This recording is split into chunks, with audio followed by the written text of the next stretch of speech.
In this video I'll be testing a few different flashes for close-up ultraviolet photography.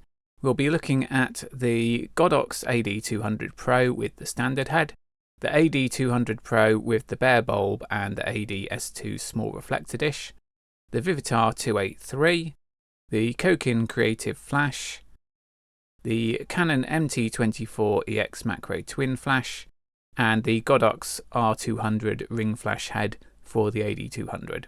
This test was shot with my full spectrum modified Canon R5, the EL Nikkor 80mm lens, and a rear mounted Barda U filter. Exposure settings on the camera were ISO 800, f5.6 and 1/160th of a second shutter speed. The test photos are of my UV colour checker. The main thing we want to look at is how bright the image is. Then we also want to check the PTFE as white and how bright the UV pass filters are, particularly the ZWB1 filter on the middle row at the left. The AD200 is the largest and heaviest of the flashes that I'm testing. It has a lithium-ion battery which lasts for ages.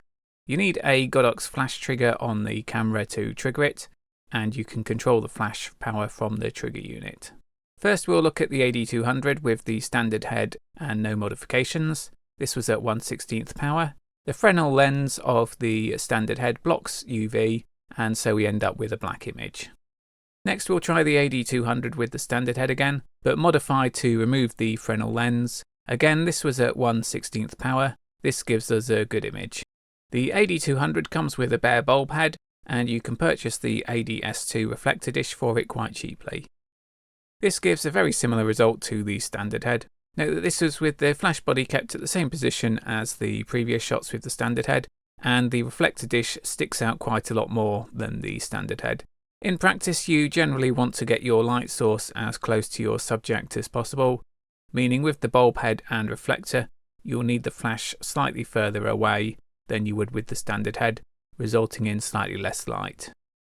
The Vivitar 283 is an old cheap flash, and it's smaller and lighter than the AD200. It's meant to be a hot shoe flash, but the trigger voltage I measured at 266 volts, which would likely damage any modern camera.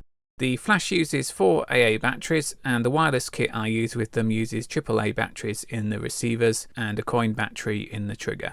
The flash seems to get through batteries quite quickly, and I've also found the cheap wireless systems that I've used with it to not be very reliable. To control the flash power, you need to use a variable resistor. I use an A100K pot. If I was still using these as my main flash today, I would probably try and 3D print something and calculate the correct positions of the knob for different flash powers. But that's too much work for me to do now when I have the much better AD200s to use anyway.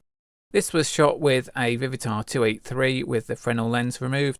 Unfortunately, I can't say what power it was shot at, but the potentiometer was set to 65.6K.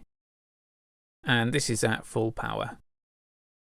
The Vivitar 283 unmodded without the UV blocking Fresnel lens removed gives a very dark image.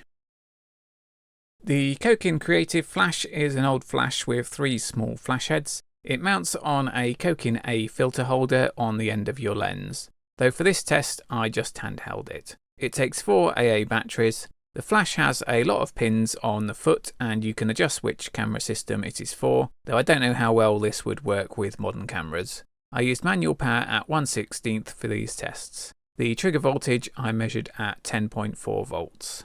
First, looking at the flash placed off camera, at around the same position as the AD200 and Vivitar 283 were in the previous tests. We can see the image is much darker, but I wouldn't expect small flash heads to give the same light output as a much larger flash head when both are set to 1/16th power. This is also without modifying the flash at all. Now holding the flash around the end of the lens, the result is pretty similar, except we can see the reflection of the flash.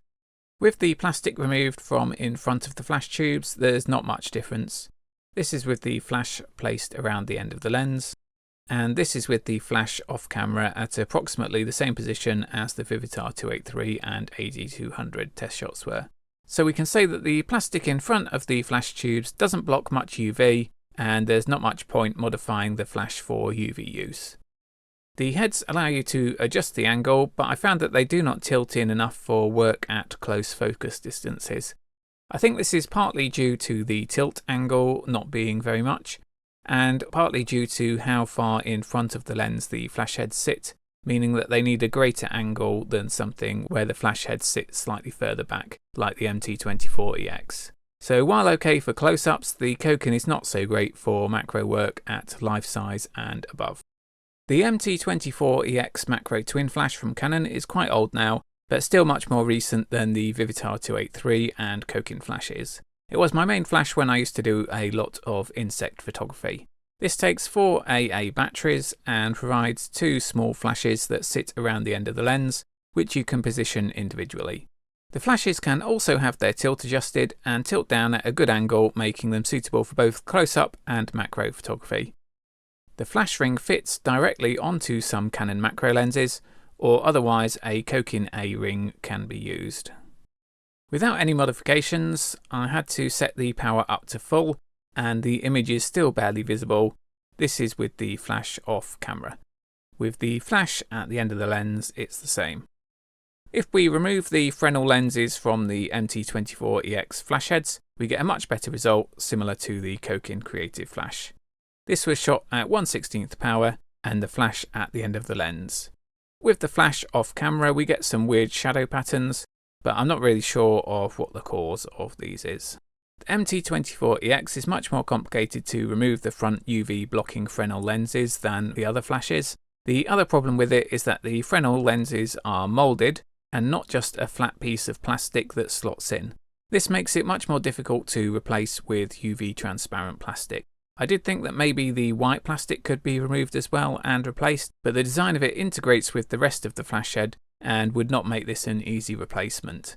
So I think if you did want to use the MT24EX for full spectrum photography, you'd either need to glue the UV transparent plastic onto the front, or create something that holds the plastic over the front and clips onto the sides of the flash heads. Or just go bare if you don't mind risking the bulbs smashing, and bear in mind that that is quite dangerous for whatever you're pointing the flash at, as the bulbs can explode by themselves, shooting out sharp glass shards. The Godox AD200 ring flash is a ring flash head that connects to the AD200. It is big and bulky and designed more for fashion than close-up photography. It mounts to the camera via a bracket that allows you to adjust the position of the ring flash back and forward and up and down to accommodate various cameras and lenses. At 1/16th power and the AD200 positioned around the end of the lens, we get a very dark image, better than the other flashes when they still have the UV blocking glass in front though. And off camera it is the same. If we remove the plastic cover from the AD200, it doesn't seem to make any difference. This is at 1/16th again, positioned around the end of the lens. And the same off camera again. In conclusion, we can say that there is not really a good solution. AD200 gives a good amount of UV, but it's big, heavy and expensive. The Vivitar 283 is also decent in UV, and it is cheap, but it is more difficult to use and can't be directly connected to modern equipment. The Cokin flash is passable in UV without any modification, but doesn't seem suited to macro photography. The MT24EX is passable in UV, but difficult to modify. I should note that it's quite likely that the UV output may vary for a single flash between production batches. My Godox AD200 standard head outputs a brighter UV image than my Pica Pro AD200 standard head, whether used on the Pica Pro or Godox body. And I've not looked at light quality in this comparison, only the amount of light. The larger flash heads will give softer light than the smaller flash heads, assuming they're the same position from the subject. The light quality is something that I'll look at more in a future video, as it's something that I'm still testing at the moment.